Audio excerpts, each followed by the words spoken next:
আসসালামু আলাইকুম। জব শিকার ভাই বোনদেরকে জানাচ্ছি স্বাগতম।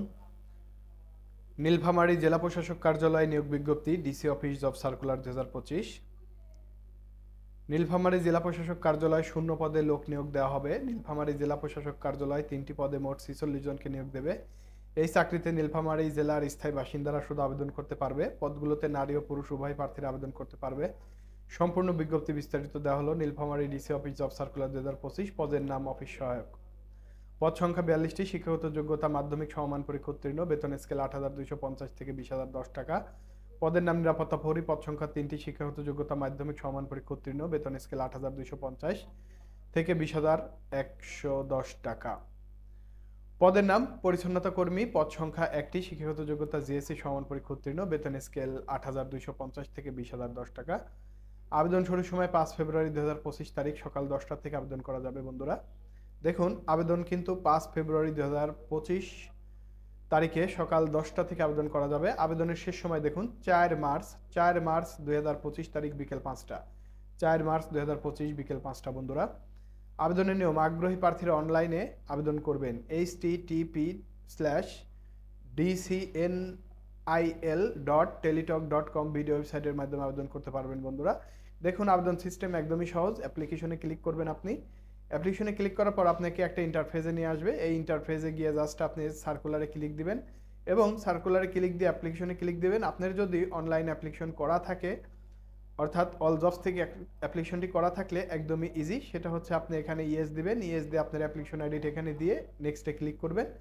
দেখবেন আপনার আবেদনপত্রটি ফিল আপ হয়ে যাবে। এরকম আবেদনপত্রটি ফিল আপ হয়ে গেলে আপনি শুধুমাত্র এখানে ভেরিফিকেশন কোড দিবেন এবং এখানে একটি টিকমার্ক দিয়ে সাবমিট দিয়ে দেবেন। আপনার আবেদন হয়ে যাবে। এবং যাদের দেখুন আইডিটি করা নেই, অর্থাৎ অল জবস অ্যাপ্লিকেশন থেকে আবেদনটি করা নেই, তারা কি করবেন? তারা হচ্ছে আপনার সার্কুলারে চলে আসবেন। এসে এখানে গিয়ে আপনি যেটাতে আবেদন করতে যাচ্ছেন সেখানে ক্লিক দিয়ে জাস্ট নেক্সটে ক্লিক দিবেন এবং নোতে ক্লিক দিবেন।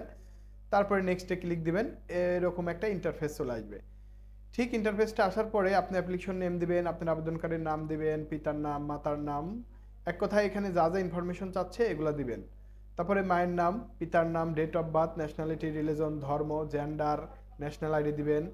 তারপরে আপনারা যদি বার্থ রেজিস্ট্রেশন থাকে দিবেন, না থাকলে না দিবেন। পাসপোর্ট আইডিটা দিবেন। ম্যারিটাল স্ট্যাটাস যদি থাকে দিবেন, না থাকলে না দিবেন। মোবাইল নাম্বার দিবেন, কনফার্ম মোবাইল নাম্বার, অর্থাৎ একই মোবাইল নাম্বার দিবেন। ইমেল দিবেন, কোনো কোটা থাকলে কোটা দিবেন। ডিপার্টমেন্টের নাম দিবেন, যদি কোনো ডিপার্টমেন্টে জব করে থাকেন সেটা দিবেন, না থাকলে না দিবেন। তারপরে দেখুন কেয়ার অফ, এখানে অভিভাবকের নাম, পিতা অথবা মাতার নাম দিবেন, আপনার গ্রামের নাম দিবেন এবং আপনার জেলার নাম দিবেন, উপজেলার নাম দিবেন, পোস্ট অফিসে দিবেন, পোস্ট কোড দিবেন। দেখুন এখানে পার্মানেন্ট অ্যাড্রেসটি কেয়ার অফ আপনার পিতা অথবা মায়ের নাম দিবেন, এই একই সেম জিনিস দিয়ে দিবেন। এখানে জাস্ট একটি টিক চিহ্ন দিয়ে দিবেন বন্ধুরা, তাই কিন্তু হয়ে যাবে। তারপরে কি এসএসসিটা পূরণ করবেন। আপনার এসএসসি এক্সামিনেশন নাম, এসএসসি এক্সামিনেশন নাম দিয়ে দিবেন, রোল দিয়ে দেবেন, যে গ্রুপ থেকে পড়াশোনা করেছেন সেই গ্রুপ দিবেন, বোর্ডের নাম দিয়ে দিবেন, রেজাল্ট দিয়ে দিবেন, পাশের সাল দিবেন বন্ধুরা। তারপরে ইন্টার পাস করে থাকলে সেগুলো ফিল আপ করবেন এখানে এ টু জেড। তারপরে মাস্টার্স করে থাকলে, অনার্স করে থাকলে সেগুলো ফিল আপ করতে পারেন, নাও পারেন। তো এসএসসি এবং ইন্টার হলেই হয়ে যাচ্ছে এবং এসএসসি হলেও হয়ে যাচ্ছে। শুধুমাত্র যদি এসএসসিতে আবেদন করতে চান শুধু এসএসসিটা ফিল আপ করে এদিকে চলে আসবেন। এখানে ভেরিফিকেশন কোডটাই দিয়ে দেবেন এবং এখানে একটি টিক মার্ক দিবেন। টিক মার্ক দিয়ে সাবমিটে ক্লিক করবেন, একটা ইন্টারফেসে নিয়ে যাবে বন্ধুরা। ওখানে আপনি একটি ছবি আপলোড করবেন এবং একটি সিগনেচার আপলোড করে সাবমিট দিয়ে দেবেন। সাবমিট দেওয়ার পর একটি ফর্ম ডাউনলোড হয়ে যাবে। তো ওই ফর্মে 2টা পাতা থাকবে এবং দ্বিতীয় পাতাতে গিয়ে আপনি দেখবেন একটা এসএমএস সিস্টেম আছে। এসএমএস সিস্টেমটি ঠিক যেভাবে দেওয়া আছে ওইভাবে আপনি এসএমএসটি করে দিলে কিন্তু আপনার আবেদন কমপ্লিট।